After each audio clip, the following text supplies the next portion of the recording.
¿Qué tal? Muy buenas tardes. Bienvenidos a otra emisión del programa Grandes Maestros. Acá con la presencia de mi compañero, el doctor Luis Japas, en una semana movida, una semana donde se aprobó una ley que tiene que ver precisamente con el protagonista del programa de hoy de Grandes Maestros, que es el doctor Juan P. Garrahan. ¿Qué tal, Luis? Muy buenos días. Hola Luis, ¿cómo estás? ¿Bien? Bien, bien, bien. ¿Cómo andamos? ¿Y? Bien, qué coincidencia, ¿no? Bueno, en realidad no es una coincidencia porque ya veníamos hablando un poco del hospital, nombrando el Hospital Nacional de Pediatría, cuando hablamos de Carlos Gian Antonio, y en estos sucesos de grandes convulsiones políticas, esta semana, justamente como lo acabas de mencionar, se acaba de aprobar el presupuesto de emergencia pediátrica, ¿no? Sí, señor. En un hospital de la envergadura y de la calidad científica que tiene el Hospital Nacional, que es un hospital federal. Pero de referencia internacional, ¿no? Justamente, iba a decir que es el más importante en la disciplina de la pediatría en nuestro país y uno de los más importantes de toda Latinoamérica, que lleva el nombre del gran maestro a quien le vamos a tratar de dedicar hoy el programa, Juan Pedro Garrahan. Bueno, iniciemos un poco el periplo sobre la vida del amigo Garrahan. Bueno, Garrahan no es un apellido criollo.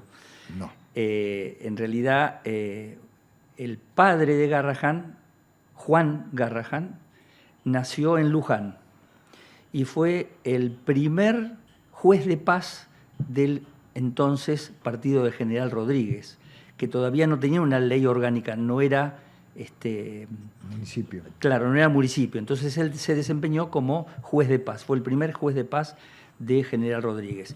Hijo, sí, de dos inmigrantes irlandeses. Irlandeses. Exactamente. Patricio, y Anne Kenny, la madre. Era Juan Garrahan Kenny. Una vez finalizada su tarea como juez de paz, el padre de Juan Pedro Garrahan viaja a Buenos Aires, se instala en la capital federal y se dedica a desarrollar tareas comerciales. Ahí conoce a una inmigrante italiana y se casa con ella, la señora Virginia Nobile, de nacionalidad italiana. Es decir, que nuestro Juan Pedro Garrahan es Juan Pedro Garrahan Nobile, para diferenciarlo del padre que llevaba su mismo nombre. Y tiene 3 hijos. El primogénito, Juan Pedro, el médico, una hermana, Celina, y un hermano más chico, Eduardo, que fallece tempranamente a los 21 años de edad. Estando en Buenos Aires, él cursa sus estudios primarios y secundarios en un colegio, el para muchos conocido Colegio Lacordaire, de los Padres Dominicos, que lamentablemente ya no existe, estaba ubicado en la calle Esmeralda, al 600, uno de esos tantos edificios majestuosos que tuvo la ciudad de Buenos Aires, que terminó siendo demolido. Y por cuyas aulas también pasó un premio Nobel argentino, que fue Luis Federico Leloir. Mira ¿vos sabías qué significa dominico? ¿Qué significa dominicos? Los perros de Dios, dominicanes. Dominicanis, así se hacían llamar ellos mismos, como los perros de Dios. Los perros de Dios. Bueno, termina con 15 años el colegio secundario. 15 años. 15 años tenía cuando terminó el colegio secundario y ingresa a estudiar medicina a la Universidad de Buenos Aires. Él nace en el 1893. El 24 de septiembre de 1893. En Buenos Aires, como dijimos. Y a los 15 años ingresa en la Facultad de Medicina, recibiéndose como médico con diploma de honor en el año 1915, es decir, tenía 21 años de edad. Muy joven. Muy joven, exactamente. Ya en los últimos años hace su practicantado, al principio en el Hospital Rawson, en el servicio de pediatría como practicante, y una vez recibido ingresa a desarrollar sus primeras armas en la pediatría al servicio del profesor Marcelino Herrera Vegas, un destacadísimo cirujano infantil. Hay un pabellón del Rawson que lleva el nombre de Herrera. Exactamente. Y hay una parte... Perdón, del Rawson no, del Hospital Durán. Mira, y hay una parte de la Academia Nacional de Medicina que también lleva el nombre de Marcelino Herrera Vegas, porque fue un destacado, como dije, venezolano. Había nacido en Venezuela, pero a los 7 años los padres emigraron hacia Buenos Aires y acá hizo todos sus estudios y su carrera profesional. Decía que entonces él ingresa al servicio de Marcelino Herrera Vegas en el Hospital de Clínicas General San Martín, el antiguo Hospital de Clínicas General San Martín, y prácticamente... Cuando vos decís que él trabajaba o se desempeñó en el Rivadavia, en el Rawson y en el Clínicas, ¿esto era simultáneo? No dije Rivadavia todavía. Yo... Él al principio comienza haciendo tareas en el Rawson y simultáneamente en el Clínicas. Exactamente. En ambos. Exactamente. Pero la mayor parte de su carrera la hace en el Clínicas. ¿Por qué? Porque además ahí él ejerce la docencia. Él rápidamente se dedica a hacer docencia en pediatría. De hecho, toda esa carrera termina llevándolo a ganar el concurso de profesor titular de pediatría, cuya cátedra estaba en el Hospital de Clínicas. En ese momento era una sola. No sé si te acordás, pero cuando hablamos de Florencio Escardó, cuando Florencio Escardó se presenta para ser profesor titular y gana el concurso allá por el año 56, le abren la segunda cátedra en la sala 17 del Hospital de Niños y la primera estaba en el Hospital de Clínicas, donde todavía seguía siendo titular nuestro doctor Juan Pedro Garrahan. Y otro dato más que lo voy a refrescar. Escardó también inicia la carrera docente y como adjunto participa de la actividad docente en el Hospital de Clínicas, donde colabora con Juan Pedro Garrahan en organizar el primer servicio de neuropediatría. Esto lo habíamos dicho cuando hablamos. Sí, en un momento había un estrecho conocimiento entre ambos. Vamos a poner una pequeña anécdota, porque yo sé que vos esto lo manejás. Ambos en algún momento tuvieron esa carrera suspendida, ¿no? Sí, es verdad, es así. Yo me acuerdo de Escardó que vos lo mencionaste. Sí, cuando ocurre el golpe militar del Grupo de Oficiales Unidos que derroca, digamos, a la... Farrell, exactamente, que derroca a los gobiernos conservadores del fraude patriótico, sí, que estaba Ramón Castillo como presidente, y que ya se sabía que el próximo presidente iba a ser Robustiano Patrón Costas, un polémico empresario del norte argentino, salteño, con los ingenios, donde se lo acusaba obviamente de explotar a los locales, a los trabajadores de la zafra.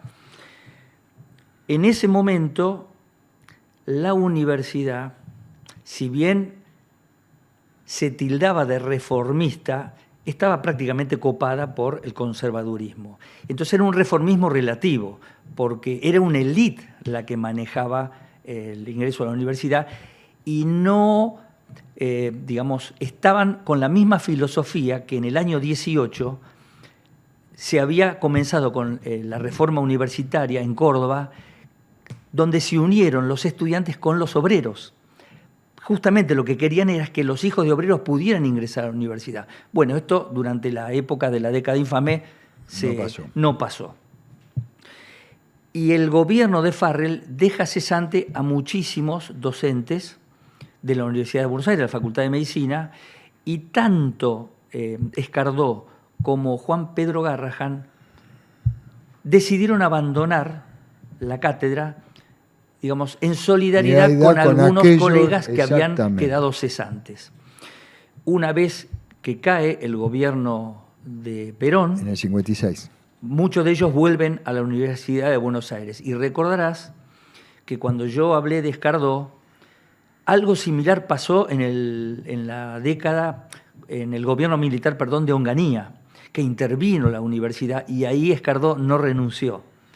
Y se quedó en la universidad aduciendo que él prefería defenderla desde adentro. En la noche de los bastones largos. En la noche de los bastones largos, año 1966, exactamente. Pero digo, también, ya que me preguntas, Luis,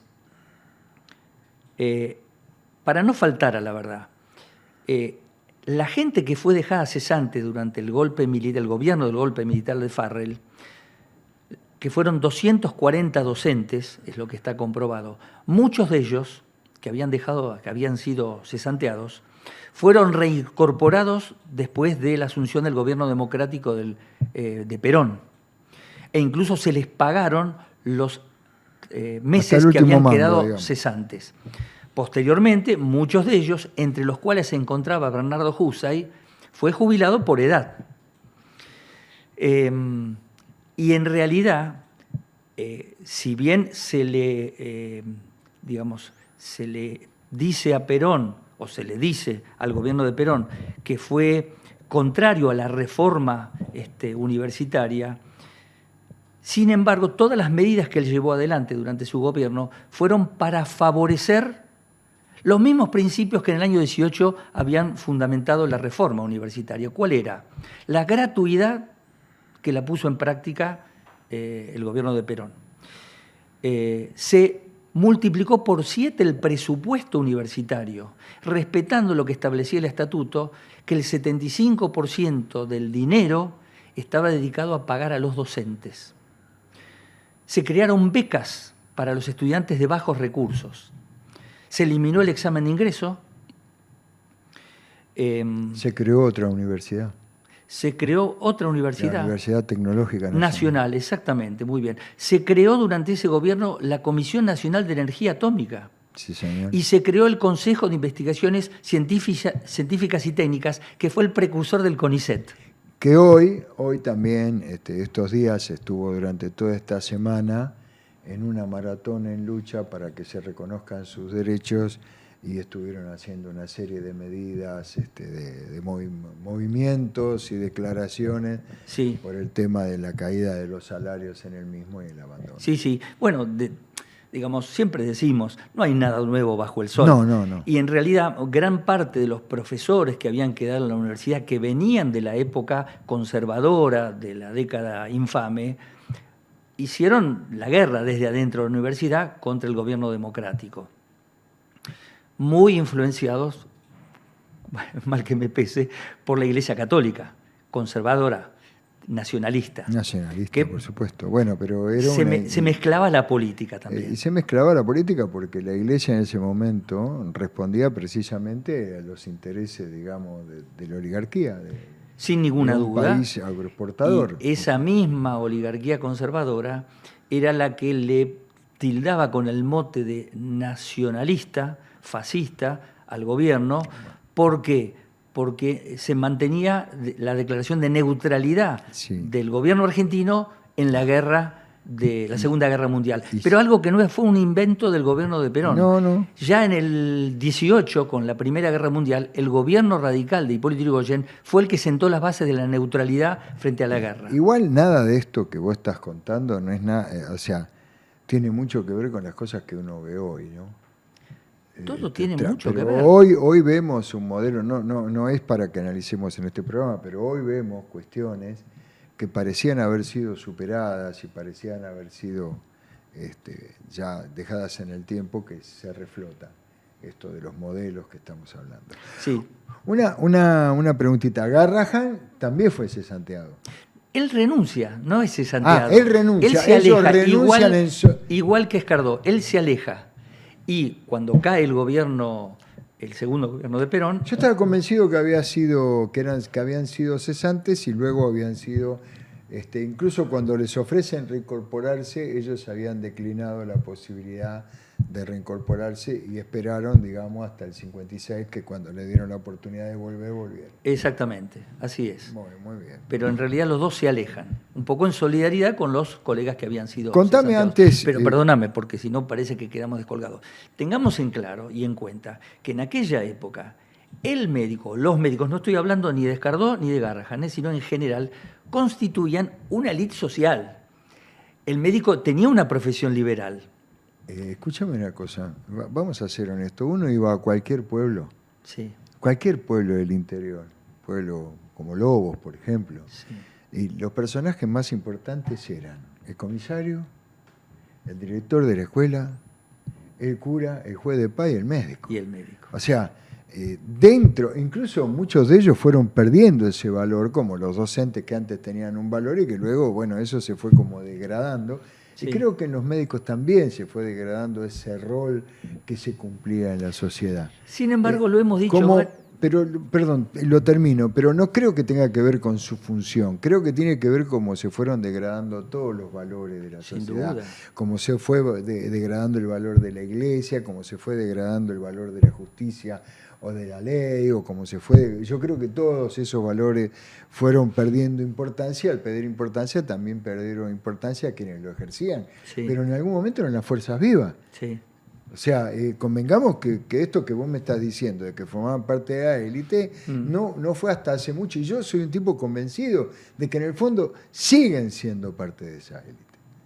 No tengas dudas. De hecho... Siguen siendo, ¿no? Perdóname, Luis, desde el sindicato lo venimos sosteniendo. Más allá de que cambiaron las condiciones sociales y la ubicación y el rol que cumple, la formación del médico todavía sigue siendo de alguna manera individualista y elitista. El médico se siente un poquito por encima de la media social.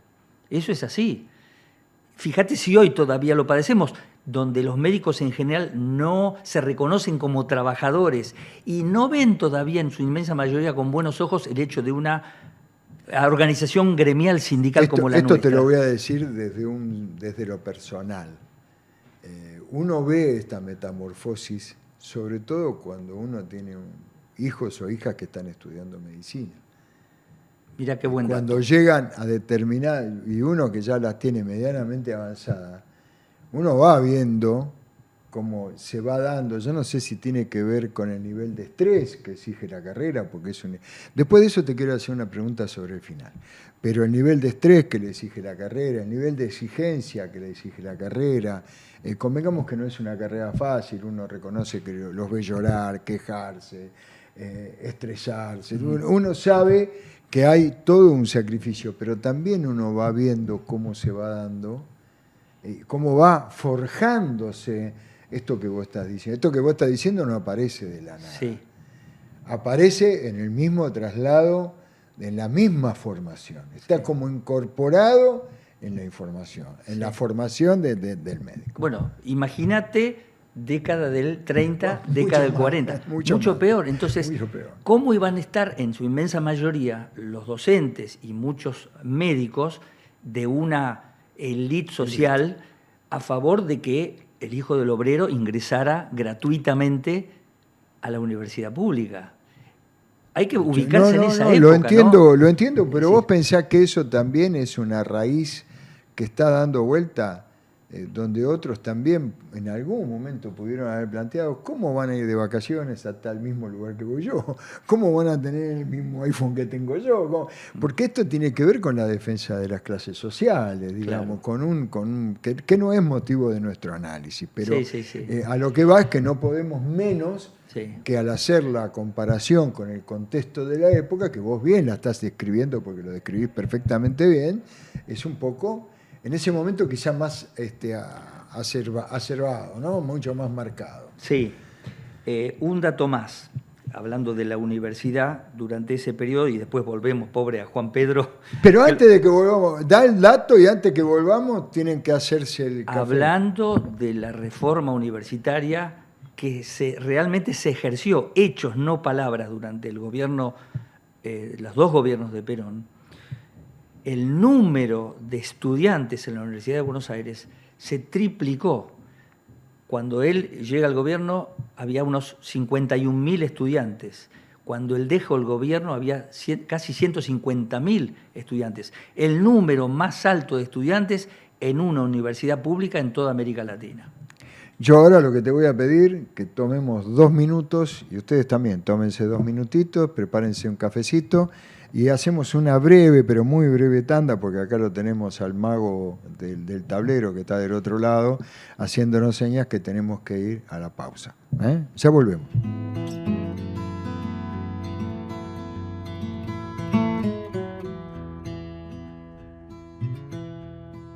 Osmédica, la obra social de los médicos. ¿Estás buscando una obra social que realmente entienda tus necesidades? Te invitamos a ser parte de Osmédica. Delegaciones en todo el país. Amplia cartilla médica. Centros médicos propios con tecnología de vanguardia y gestionados por médicos de trayectoria. Siempre cerca tuyo porque tu salud es nuestra prioridad. Sumate hoy mismo. Visita nuestra página web para más información. Encontranos en redes sociales como @osmédicaoficial. Afiliate y experimenta un servicio diseñado para tu bienestar. AMUMAP, la mutual de los médicos de la actividad privada. Una mutual abierta a toda la comunidad que ofrece ayudas económicas, descuentos en turismo, proveeduría, beneficios en seguros y mucho más. Acércate y conocenos ingresando en www.mutualamumap.org.ar o telefónicamente al 011 4381 3109 o por WhatsApp al 011 5943 0348.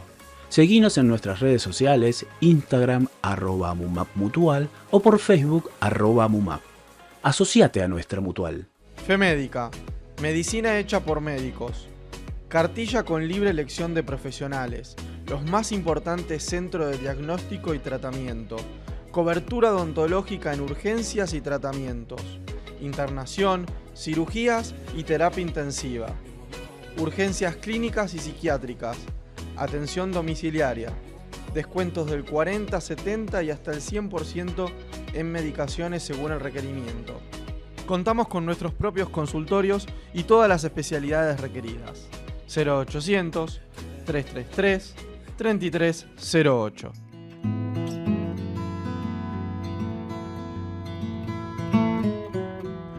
Bueno, volvemos del corte, volvemos para la toma del cafecito y seguimos acá con Luis, que lo habíamos dejado stand-by. Bueno, sigamos con el amigo Garrahan. Sí, no es que lo dejamos de lado, sino hablamos del contexto histórico en el cual para hablar de contexto. se sucede una parte importante de su vida, que fue la docencia, cómo se interrumpió en un periodo histórico muy particular, de la cual, como todos los periodos históricos nuestros, tenemos dos campanas. Sí, seguro. Pero es importante investigar y escuchar las dos campanas. Habíamos hablado que él se recibe... Me dijiste el Rivadavia no. Yo te nombré Hospital Rivadavia, Rawson y Clínico, sí, pero hasta ahora no pero nombraste esperá, el Rivadavia. Luis, no. Él empieza sus armas, como dijimos, como practicante en el Rawson, entra en el servicio de Marcelino Herrera Vegas en el cirujano, en el Hospital de Clínicas, y su trabajo como jefe de clínica, porque él era clínico pediátrico, la lleva adelante ahí. Pero no solamente ahí, también se desempeña, tiene otros trabajos. Uno muy interesante es el que comienza a desarrollar en el Instituto de la Maternidad de la Sociedad de Beneficencia. La Sociedad de Beneficencia, vos te acordarás cuando hablamos, sí. era la que se había creado allá por 1828, lo había creado el gobernador Martín Rodríguez a instancias de su secretario de gobierno, Bernardino Rivadavia, y que era la que se iba a ocupar o se ocuparía de todo lo que tenía que ver con las escuelas públicas, los niños, las mujeres, el Hospital de Mujeres, las mujeres alienadas, el Hospital de las Mujeres Alienadas, y de los niños expósitos. Lamentablemente volvemos a caer en el mismo tema. Él se ocupa de esa parte de la maternidad que estaba en lo que después se llamó el Hospital Rivadavia, que estaba a cargo de la Sociedad de Beneficencia, de las damas de... Esa parte que estaba a cargo, Exacto. después se llamó Hospital Rivadavia. Maternidad del Hospital Rivadavia. Bueno, miren Él cómo ahí llegamos al desarrolla, Hospital Rivadavia. pasa a ser jefe de puericultura Puericultura. del Instituto de Maternidad de la Sociedad de Beneficencia. Ahí también desarrolla una tarea muy importante y casi diría que es el trampolín para que él se haga más conocido por la tarea que desarrolla. Más famoso, exactamente. Además de su tarea en el Hospital en el Hospital de Clínicas. También trabaja en una institución que yo desconocía, que se llamó Escuela para Niños Débiles. La Escuela para Niños Débiles fue, en realidad, la escuela número 1, era una escuela que se había creado para aquellos niños que tuvieran retrasos en su desarrollo por mala alimentación o predisposición a enfermedades, por su condición social, básicamente. Y la primera escuela para niños débiles funcionó en lo que hoy es el Parque Lezama. Él fue ahí como médico, especializado en puericultura, es decir, para hacer todas las tareas de prevención. Y es muy interesante si uno recorre las... ¿En qué parte del parque estaba eso? No lo sé. No lo sé. Me costó mucho saber que había dos. Uno en el Parque Lezama y otro, la escuela número 2, estaba en el Parque Olivera, que seguro sí, es el actual Parque Avellaneda. Sí, lo conozco. Exactamente. Ahí ahí está funcionaba. el vivero, la casa de la mansión de los Olivera. Exacto, que también estaba bajo la supervisión de las damas de beneficencia. Esta organización, la Sociedad de Beneficencia, también sufrió los avatares del gobierno oligárquico, aristocrático, conservador de la década del 30, de la década infame, olvidándose de los más necesitados y haciendo más una institución de tipo social. Razón por la cual, cuando asume el gobierno de Perón, todos lo conocerán esta anécdota, le hubiera correspondido ser la presidenta de honor de la Sociedad de Beneficencia a la esposa del presidente. En este caso, la señora María Eva Duarte de Perón, que fue a reclamar ese título y las damas de beneficencia dijeron o excusaron diciendo que era muy joven para hacerse cargo de la presidencia. Como conclusión de este hecho, y un poco, obviamente, en contra de la filosofía que llevaban adelante esta institución en aquella época, la disolvieron. Y es donde empieza el desarrollo de la Fundación Eva Perón para la asistencia de los más necesitados. Muy bueno este dato. Así que él también trabajó en el Instituto de la Maternidad de la Sociedad de Beneficencia, hasta que obviamente se cerró. Y una vez que se cerró la Sociedad de Beneficencia, el Hospital Rivadavia pasó a manos del Estado y empezó a atender también varones. Atendía hasta ese, claro. Hasta ese momento era exclusivamente de mujeres. Sí, señor. En ese momento, yo cuando lo conocí era un hospital especializado, luego terminó siendo prácticamente un hospital de agudos, compartiendo la guardia con el Fernández. Primero nacional y después pasó a la esfera municipal. Pasa a la esfera municipal cuando pasa el Moyano, pasa el Borda en el año 93, 94 con la ley Cavallo. Exacto. Cuando Cavallo hace el traspaso de los hospitales nacionales. Los famosos hospitales transferidos. Claro. Y en ese momento pasa como un hospital especializado, no era un hospital de agudos, y luego con el tiempo fue incorporándose a la rama como agudos porque comparte varios servicios. Exacto. Y las guardias con el Fernández trabajan en dupla mucho. Y de ese Instituto de la Maternidad de la Sociedad de Beneficencia, donde él pasa a ser jefe del Departamento de Puericultura, él termina armando el servicio de neonatología del Hospital Rivadavia. Mira vos, eso no... Un dato que pocos médicos del Rivadavia conocen. No, yo la verdad que no sabía que había sido él el que había formado. Exactamente, él lo armó. Lo sacamos de la parte asistencial y docente. Él también desarrolló una actividad muy importante dentro de la Sociedad Argentina de Pediatría. Él fue 2 veces presidente de esta institución señera y dentro de la sociedad, él además fue director de publicaciones de los archivos argentinos de pediatría, una revista de altísimo prestigio. Él la dirigió durante 10 años. Y cuando termina su mandato como director de publicaciones, asume la segunda presidencia de la Sociedad Argentina de Pediatría y el que pasa a ser director durante 2 años de publicaciones de la revista fue Florencio Escardó. Florencio Escardó. Yo sé que él en algún momento participó y fue miembro de honor de varias sociedades pediátricas. Sí, por supuesto, fue muy destacado, fue nombrado, digamos, persona ilustre, destacada en la ciencia, en las sociedades de Madrid, París, Río de Janeiro y Uruguay y Montevideo. Sí. Y fue declarado también personalidad destacada en la Facultad de Medicina de Santiago de Chile.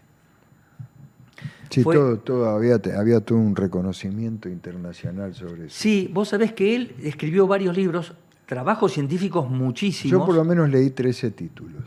Sí. En la búsqueda que tuve así, después de que combinamos contigo, por lo menos 13 títulos. Incluso hubo uno que me llamó la atención, que te lo voy a preguntar, que es uno que dice arte Y ciencia. y ciencia. La pediatría, arte y ciencia. Me llamó, el último que vi era, Sí. pediatría, arte y ciencia, que me Sí. llamó poderosamente la atención que haya combinado Sí. el arte y la ciencia en un libro de pediatría. Me Mirá, mató, ¿eh? Hay muchas cosas para decir de Juan Pedro Garrahan. En primer lugar, que él fue el primero que quiso o reclamó un lugar de privilegio para la pediatría, porque para él la pediatría no era una especialidad, era una disciplina. Él distinguía lo que era una disciplina, como la clínica médica que trata a toda la persona y la pediatría que trata a todo el niño, de las especialidades que se ocupaban o de un órgano o de una función. Y él fue el primero en insistir en darle esa categoría a la pediatría. De todas esas obras y de todos los trabajos científicos que publicó a lo largo de su vida profesional en los archivos argentinos de pediatría, hubo una que, a mi criterio y para muchos profesionales, fue la más destacada, que fue su obra Medicina Infantil, que era un tratado de pediatría, pero no era un tratado científico para pediatras, era más bien, y así él lo encaró, una obra dedicada a los médicos generalistas, a los médicos de familia, para que tuvieran muy claros los conceptos generales de la pediatría. Y es así que esa obra se utilizó fundamentalmente para los médicos rurales, se distribuyó en América Latina y hasta en España fue una obra de referencia. Mira. Yo ese libro lo tengo porque mi padre lo tenía en su biblioteca. Lo tenía en su biblioteca. Sí, Medicina Infantil de Garrahan. Pero a mí ese otro me había matado, porque digo, ¿cómo el tipo enlazó la pediatría con el arte y con la ciencia? Bueno, así como hemos nombrado en su momento a Escardó, o lo nombramos a Gian Antonio, él también fue uno de los primeros en tener el concepto de el niño como persona de derechos. No nos olvidemos que Escardó, toda la revolución de la Sala 17 viene después, ¿no? Donde hasta ese momento los chicos se internaban en un hospital y quedaban chicos solos. Y tratar siempre del trato humano hacia los chicos, tratando de reducir al máximo todo sufrimiento posible y no ensañarse por una cuestión médica o científica y hacerle todo tipo de estudios o todo tipo de análisis, sino limitarse a lo indispensable y a lo esencial para no agredirlo al niño. ¿Y cómo continuó su historia después? Bueno, hombre de mucho prestigio, terminó siendo nombrado académico. Él había recibido en 1951 un premio muy importante, Juan Carlos Navarro, de la Academia Nacional de Medicina, y en 1958 es nombrado académico de número en la Academia Nacional de Medicina. Finalmente él termina jubilándose, queda como profesor emérito en la Universidad de Buenos Aires. Estando jubilado, él organiza el servicio de pediatría del Hospital Alemán. También lo arma él, exactamente. Otro dato que pocos conocen. Y bueno, no dijimos que él se había casado, tuvo 3 hijos. El segundo del médico, Patricio, como su abuelo, Patrick. El doctor Patricio fue médico, fue pediatra, pero rápidamente dejó la actividad asistencial para dedicarse a la investigación. Estaba muy interesado por el tema de la deshidratación en los niños, estos cuadros graves que muchas veces llevan al óbito a los niños. Y es así que dedicó casi toda su vida a investigar el tema de la membrana celular como uno de los factores determinantes de estos procesos de deshidratación. Fue becario e investigador del CONICET, destacadísimo, muy conocido, no por los médicos, sino por los investigadores. Lamentablemente falleció hace unos años, y un gran defensor de la ciencia y la tecnología argentina, hijo de Juan Pedro Garrahan. Mirá vos. Él fallece en el 69, creo, ¿no? 65. El 3 de abril de 1965. Bien, hemos tenido un personaje, digamos, importante, poderoso en lo que es la historia de los grandes maestros. Y ahora, bueno, tenemos que continuar, como todo sigue. La semana que viene tendríamos que ver, no sé si ya lo tenés en mente, porque yo sé que vos lo tenés en mente. ¿Sabés que no? Sí. Tirame un nombre. No, lo dejo a... Yo tengo uno que venimos debiéndolo. Uy, dale. Tenemos que hablar de Ramos Mejía en algún momento. Bueno, me parece bien. Porque estamos en la porque época. si no, Sí, claro, sí. porque si no nos vamos en el tiempo y nos vamos dejando medio como que pobre Ramos Mejía queda medio como colgado, ¿no? Sí, pobre José María. No, estuvo con todos, porque Sí, lo nombramos en casi todos los programas, sí. pero nunca le dedicamos un programa a Sí, nuestro amigo de Ramos Mejía. Bueno, pero está bien porque entonces vamos, como hicimos hoy, hilvanando y vamos cerrando procesos históricos y ya podemos seguir avanzando en el tiempo. Así que la semana que viene tendremos, digamos, un programa dedicado al doctor José María Ramos Mejía. Bueno, te agradezco, ha sido la verdad muy ilustrativo. Gracias, Hernán. Nos vemos, Dios mediante, la semana próxima en Grandes Maestros, acá por el canal de AMAP. Buen fin de semana.